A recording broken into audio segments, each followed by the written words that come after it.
Hello everyone, good day. So today I would like to share some gentle exercise that it may help to the people that are going through before our hip replacement surgery. So that it may help to support mobility and flexibility and muscle strength to preparing a surgery for hip replacement surgery. So this exercise are simple movement only that is always recommended to ready what is muscle affected for the before the hip replacement surgery. So what is the muscle affected that it may be used for exercise that I'm going to show later. So before we begin the exercise, let's first talk the muscle that involve of the hip involved to the incoming hip replacement surgery. What is the support and stabilize with the hip joint?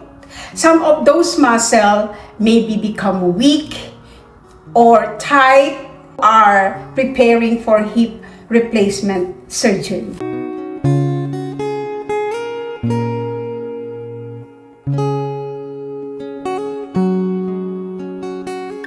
So one of the main muscles that support of the hip joint is the gluteus maximus.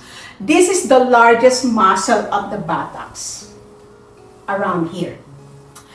This area that help the movement with such as standing, walking, climbing stairs, and keeping this muscle active may help support for before hip surgery. Muscles are located on the buttocks and here. So this muscle are play with the support of the hip and the pelvic. The action of this muscle is to extend the hips like this. Okay?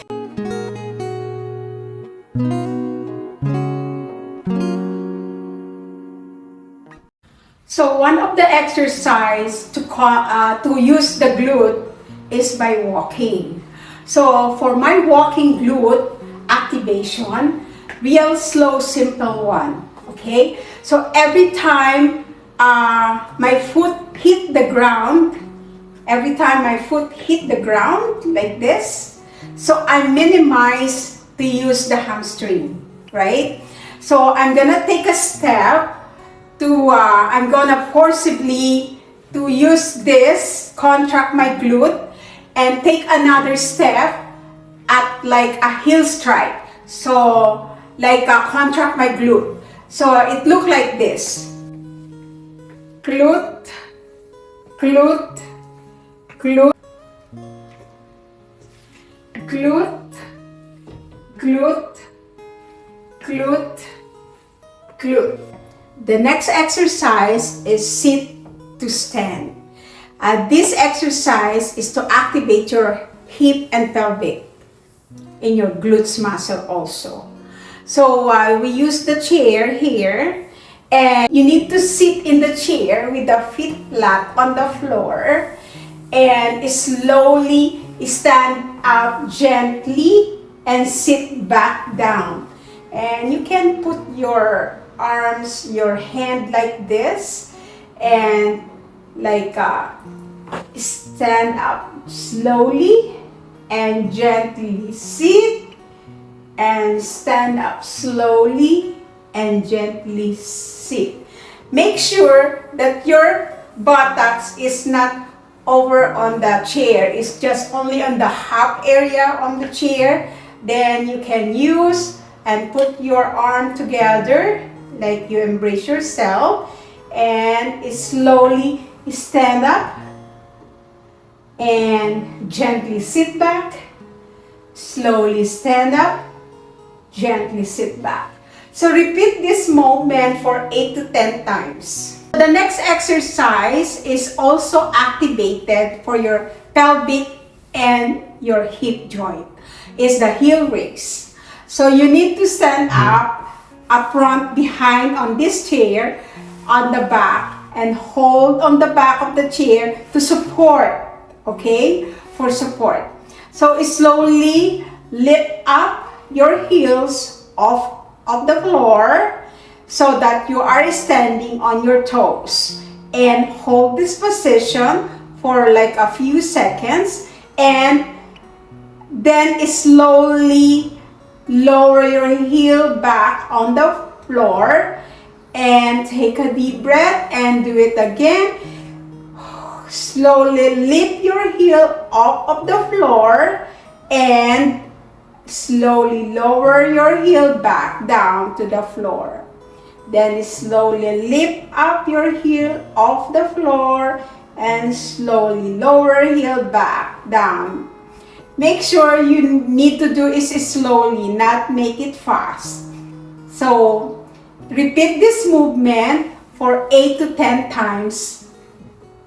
So the next muscle involved to give the exercise to strengthening the pelvic and hip before the hip replacement surgery is called the hip flexor muscle.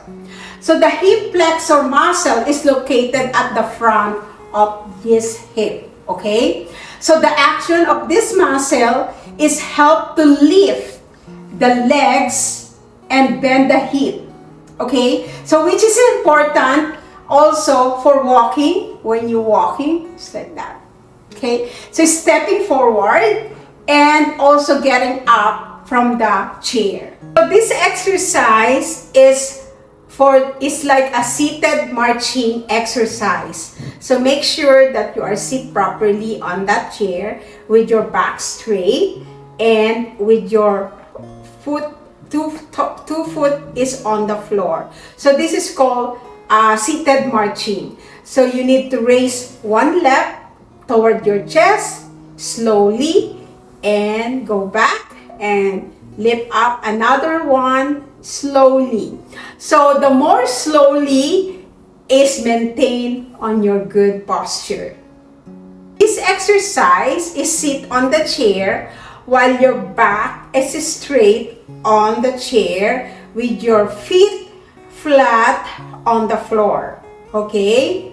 So slowly lift one knee upward to your chest.